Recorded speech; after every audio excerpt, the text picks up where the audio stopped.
কথা বলছি আন্তর্জাতিক জাতিসংঘ শান্তিরক্ষী দিবস নিয়ে ৭১-এর বিশেষ অনুষ্ঠানে, এবং এই পর্যায়ে আমরা কথা বলবো যেগুলো আসলে আমরা অনেকেই জানি না কিন্তু জানার চেষ্টা করি। আমরা তো আসলে আপনাদেরকে দেখি শান্তিরক্ষী মিশনের ভূমিকা রাখছেন, কিন্তু অনেক কিছু আছে যেগুলো আপনারা এক্সপিরিয়েন্স করে এসেছেন, আমরা হয়তো শুনিনি। সেটা পরিবারের স্যাক্রিফাইস হতে পারে, অনেক কিছু।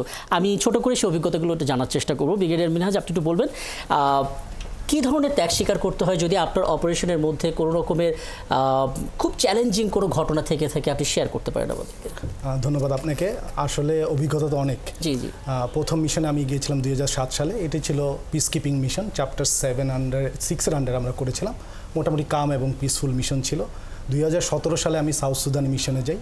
সেই মিশন হয়ে গেল চ্যাপ্টার 7, কারণ দেখা গেল ওখানে প্রোটেকশন অফ সিভিলিয়ান একটা ম্যান্ডেট ছিল, এবং ওই ম্যান্ডেট করার জন্য চ্যাপ্টার 7-এর আন্ডারে পিস এনফোর্সিং মিশনে আমরা চলে গেছি। 2023 সালে আমি মালিতে মিশনে যাই, এবং সেখানে গিয়ে দেখলাম মিশনের গতি প্রকৃতি পুরোটাই চেঞ্জ হয়ে গেছে। এবং ওখানে যে এনভায়রনমেন্ট, এটা এসিমেট্রিক এনভায়রনমেন্ট। ওখানে নন স্টেট অ্যাক্টর যারা আছে তারা খুবই ডমিনেন্ট, এবং ইউএনকেও তারা পার্টি টু কনফ্লিক্ট হিসেবে নিয়ে নিল। এবং যে সিভিলিয়ান আছে ওদের উপরে আক্রমণ করার পাশাপাশি তারা ইউএনের সকল স্থাপনা বা ইউএনদের উপরেও তারা বিভিন্ন ধরনের আক্রমণ করা শুরু করলো। এখন 2023 সালে জুন মাসে হঠাৎ করে মালি সিদ্ধান্ত নিল ইউএন ফোর্সকে 6 মাসের মধ্যে উইথড্র হয়ে যেতে বলল, এবং এর অংশ হিসেবে ফোর্স হেডকোয়ার্টার অতি দ্রুত 6 মাসের মধ্যে একটা উইথড্রল প্ল্যান করলো। তারই প্ল্যান হিসেবে আমি যেখানে ছিলাম এটা হলো সেক্টর গাঁও ইস্টে, আর কিদাল ছিল নর্থে।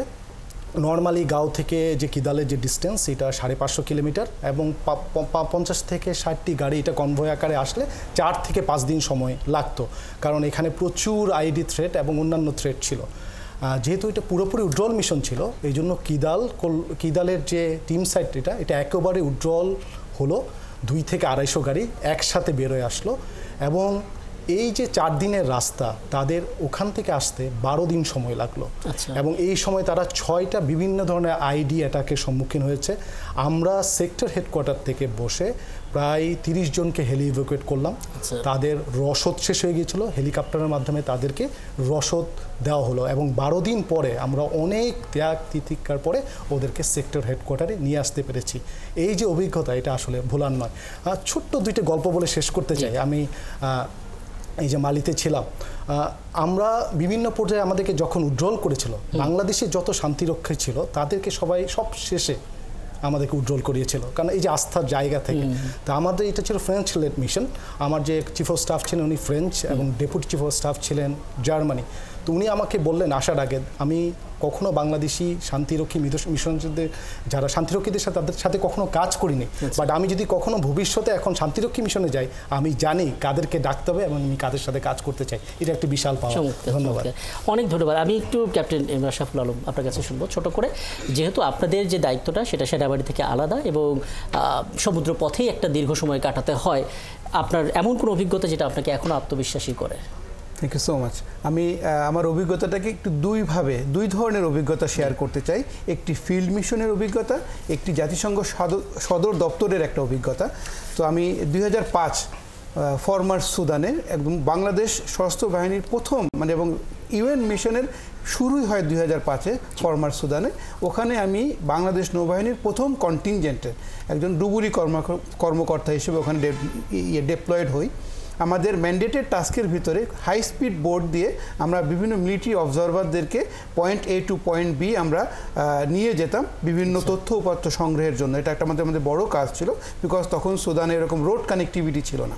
তো এরকম একটা কার্যক্রমে যখন আমরা একটা হাই স্পিড বোট নিয়ে যাই, তখন রিয়েল ক্রস ফায়ার যে জিনিসটা, রিভার বাঙ্কের হোয়াইট নাইল রিভারের দুটি দিক থেকে রেবেলরা যখন একে অপরের দিকে গুলি ছুটছিল, এরকম একটা পরিস্থিতিতে আমাদের এই বোট নিয়ে আমরা ওই জায়গাটা তখন অতিক্রম করছিলাম, এবং আমাদের বোটের উপরে প্রায় 3 রাউন্ড গুলি আমাদের বোটে লাগে। এবং আমার বোটে তখন ফোর্স প্রোটেকশন টিম হিসেবে ইন্ডিয়ান কন্টিনজেন্টের একজন সার্জেন্ট ছিলেন, যার পেটে এখানে গুলি লাগে।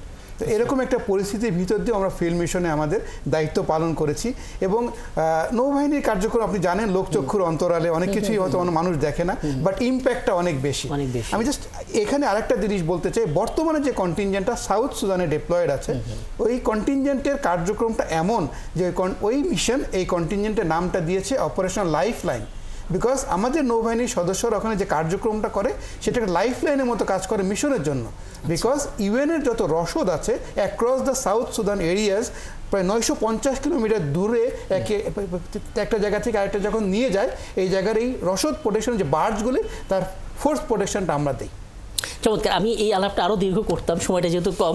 আমি যে পারবেন আপনার কাছে একটু জানতে চাই, মানে পরিবার থেকে দূরে থাকা এবং প্রিয় মুখগুলো থেকে দূরে থাকা একটা দীর্ঘ সময়, সেখানে গিয়ে চ্যালেঞ্জ ফেস করা, নানা রকমের অভিজ্ঞতা, ছোট করে যদি দু একটা শেয়ার করেন। ধন্যবাদ আপনাকে। আসলে ওই যে আমি মিশন করেছি একটা, কিন্তু অভিজ্ঞতা অনেক বেশি। মানে আমি 3 ধরনের অভিজ্ঞতা আমি শেয়ার করব, তবে খুবই ছোট করে সময়ের মধ্যে।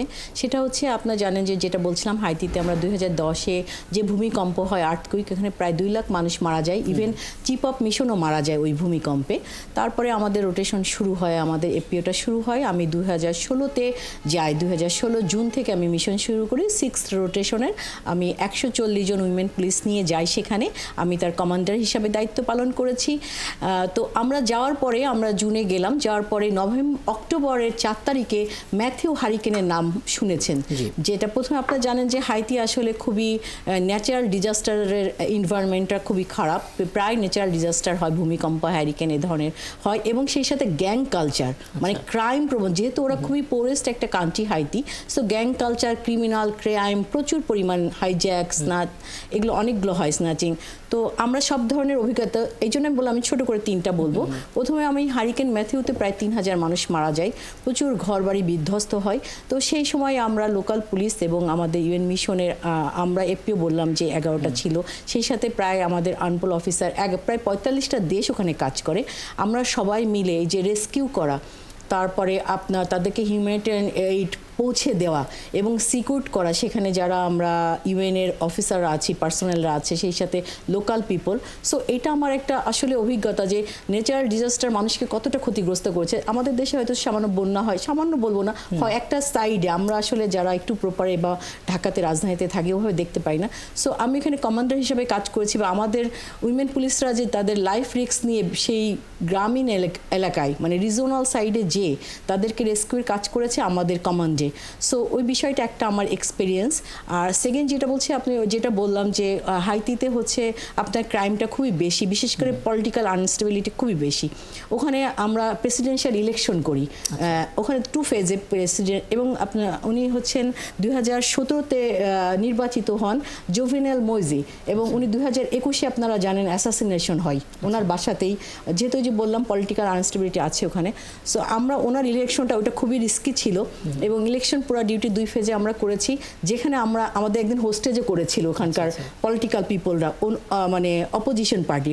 সো ওইখান থেকে আবার আমাদেরকে সেই law and order situation control করে আমাদের সকল UN personnel, police commissioner, chief of mission সবাইকে রেস্কিউ করে, শুধু আমরা না, আরও যারা এপিও আছেন, আমরা পুলিশ এবং আর্মি একসাথে কাজ করেছি। এটা গেল আমার ক্রিমিনালি। আর লাস্টে যেটা আমার লাইফের একটা লাইফ এক্সপিরিয়েন্স, সেটা হচ্ছে আমরা লাস্ট রোটেশন ছিলাম। আচ্ছা, আপনি জানেন একটা ফার্ম পুলিশ ইউনিট টোটাল কন্টিনজেন্টের যা কিছু লাগে মিশন এরিয়াতে আপনাকে কাজ করতে, অপারেশনাল কাজ থেকে শুরু করে আপনার পার্সোনালদের যত ধরনের ফ্যাসিলিটিস সব আমরা এখান থেকে নিয়ে যাই, এবং আসার সময় ফেরত আনতে হয়, সবগুলো নিয়ে আসতে হয়, এবং সেটার জন্য আপনার ইন্সপেকশন হয় একটা ইউএন থেকে, যে আপনি যা কিছু নিয়েছেন সঠিকভাবে কাজ করেছিল কিনা এবং সেটা সঠিকভাবে ফেরত নিচ্ছেন কিনা। এই জন্য আমার 2 মাস আমার টিমকে সবাইকে পাঠিয়ে দিয়ে আমরা 15 জন মাত্র এখানে ছিলাম, থেকে নিরলস 2 মাস কাজ করে আমাদের বাংলাদেশের, শুধু একটু ভেহিকেলের কথাই বলি, আমাদের 58 ভেহিকেলস ওখানে ছিল, আর বাদ বাকি বললামই না। তো সবগুলোকে আবার দেশে পাঠিয়ে নিজেরা ফেরত আসা। সো আমি বলবো যে এটা আসলে আমাদের জন্য একটা ইন্টারন্যাশনাল ফিল্ডে কিভাবে এই যে এতগুলো দেশের সাথে কাজ করতে হয়, মিলিটারি, আর্মি, পুলিশ, হ্যাঁ, এদের সাথে কিভাবে কাজ করতে হয়। সো আমার জন্য এটা একটা চ্যালেঞ্জিং মনে হয়েছে। আমি বিশ্বাস করি যে আমাদের মেয়েরাও যারা আছে আমাদের দেশে, যারা আসলে নবীন, আপনি একটু কথার প্রসঙ্গে ব্রেকের সময় বলছিলেন যে আমরা কেন রোল মডেল হওয়ার, প্রথমে প্রশ্ন করেছিলেন এবং ব্রেকে বলছিলেন সামনে আমাদের স্টুডেন্টরা থাকবে, আমরা তাদেরকে বলবো। তো আমি তাদের উদ্দেশ্যে বলতে চাই যে আসলে আমরা পুলিশ আপনাদের পরিবার থেকে উঠে এসেছি, আপনাদেরই সন্তান, একইভাবে রোদ বৃষ্টিতে ভিজে বড় হওয়া, আমরা অন্য গ্রহ থেকে আসি নাই, আপনাদের মতোই। তো আমরা যদি দেশে এবং দেশের বাইরে শান্তি প্রতিষ্ঠা করে সবার বিশ্বাস অর্জন করতে পারি, আমি বিশ্বাস আপনারা যদি আমাদের পাশে থাকেন, আমরা বাংলাদেশ পুলিশ আমাদের লিডারশিপের নেতৃত্বে ইনশাল্লাহ আমরা আপনাদের সাথে ঠিক বাইরে যেমন করে আন্তর্জাতিক অঙ্গনে আমরা ভালো করেছি, দেশেও ইনশাল্লাহ আপনাদের শান্তি প্রতিষ্ঠায় আপনাদের পাশে থাকবো। আপনারা আমাদের সাথে আসুন। আপনার এই Thank শেষ you. কথাগুলো আমার মনে হয় অনেকের জন্য আসলে আশাবাদ তৈরি করবে, সেই ইন্সপিরেশন পাবেন। এবং আমার কাছে সময় থাকলে আলাপটা সত্যি দীর্ঘ করতাম। এবং এই 37টা বছর বাংলাদেশ পার করলো, 37 বছরে যত প্রাণ আসলে বিসর্জন দিয়েছেন তাদের সবার প্রতি বিনম্র শ্রদ্ধা জানিয়ে আজকের আয়োজনটা শেষ করছি।